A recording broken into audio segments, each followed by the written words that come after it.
Hello friends, Swati here. Friends, आपको मैंने कहा था सैटरडे या संडे में मैं कुछ चीज़ें लेकर आऊँगी, डेटास वगैरह। तो मैं आ गई हूँ।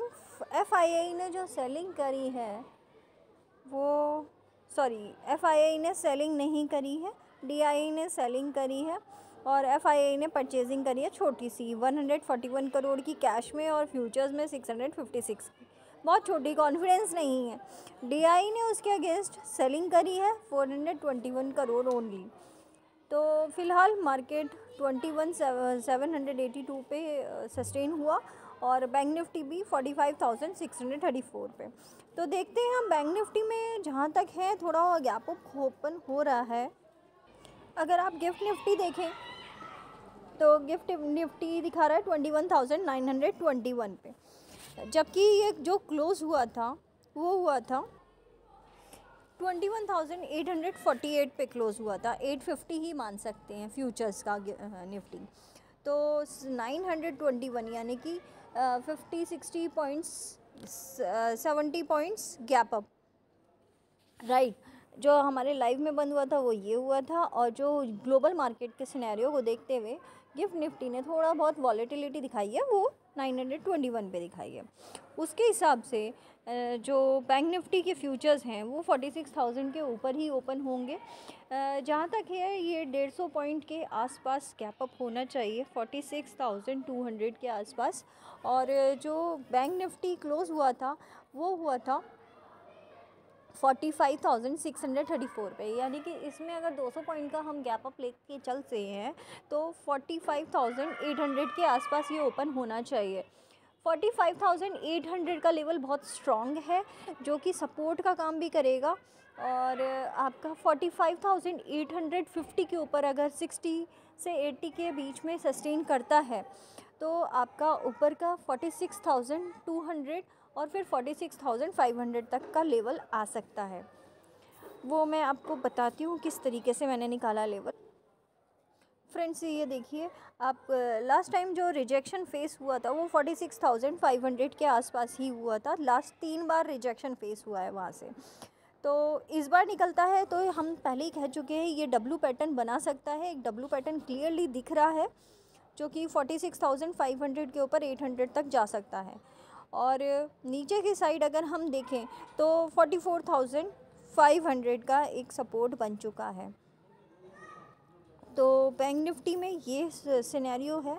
और अगर हम देखें निफ्टी के सिनेरियो को तो निफ्टी में भी हमें एक 21,820 के अराउंड 20 के आसपास खुल सकता है। अगर 820 से 850 के बीच में सस्टेन करता है मंडे को कल, तो आपको ये 22,000 से वापस आता हुआ दिख सकता है, जो कि लेवल हाई की तरफ जा सकता है। डब्लू पैटर्न इसमें भी दिख रहा है पर क्लियर नहीं है, राइट। थोड़ा टेढ़ा सा डब्लू बन रहा है। तो अगर हम इस ट्रेंड लाइन को भी लेके चलें तो हमारा 22,000 के ऊपर जैसे ही निकलेगा इस बार 22,250, जहाँ पे अभी तक ये पहुँच नहीं पाया है वहाँ तक जा सकता है, राइट। तो अभी हमारा जो RSI है वो 58 पे ट्रेंड डेली टाइम फ्रेम पे।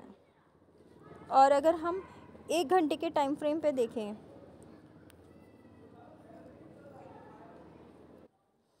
तो यहाँ पे भी एक डब्लू पैटर्न दिख सकता है आपको। फ्लैग एंड पोल का एक टारगेट है जो कि ऊपर की साइड 22,000 और 100 के ऊपर अगर सस्टेन होता है तो 250 तक जा सकता है, जहाँ अभी तक गया नहीं है मार्केट, राइट। तीसरी बार अगर ये 22,000 के ऊपर जाता है तो ही अब ऊपर की साइड मूवमेंट दिख सकता है। बट एक छोटा सा डोजी बना है रेड कलर का जो सस्टेन होता हुआ दिखा है। तो यहीं से लास्ट टाइम भी रिवर्सल आया था, आप देख सकते हो पीछे। यहाँ चौथी बार यहाँ पे रिवर्सल है अभी हाल ही में। तो 21,800 के ऊपर निकलेगा, फिर यहाँ पे गैप छूटेगा थोड़ा सा। अगर वो सस्टेन होता है तो 820 के ऊपर 820 से 40 के बीच में रहता है। तो एक ऊपर का लेवल आ सकता है जो कि 21,950 तक जा सकता है, और 950 से अगर वापस रिजेक्शन लेता है तो हम नीचे की साइड वापस से फ्लैग एंड पोल में आ सकते हैं।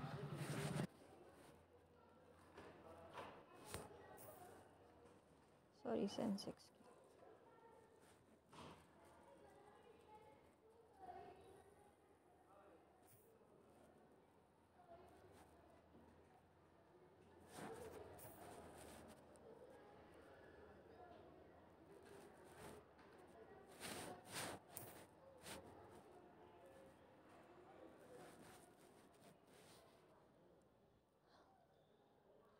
और फार्मा के स्टॉक्स, सन फार्मा और फार्मा के स्टॉक्स अगर आप देखेंगे तो काफ़ी अच्छी खासी बाइंग अगर आपको दिखती है, तो यानी कि नेक्स्ट डे में थोड़ा सा सिनेरियो ट्रेंड चेंज होने वाला है, राइट।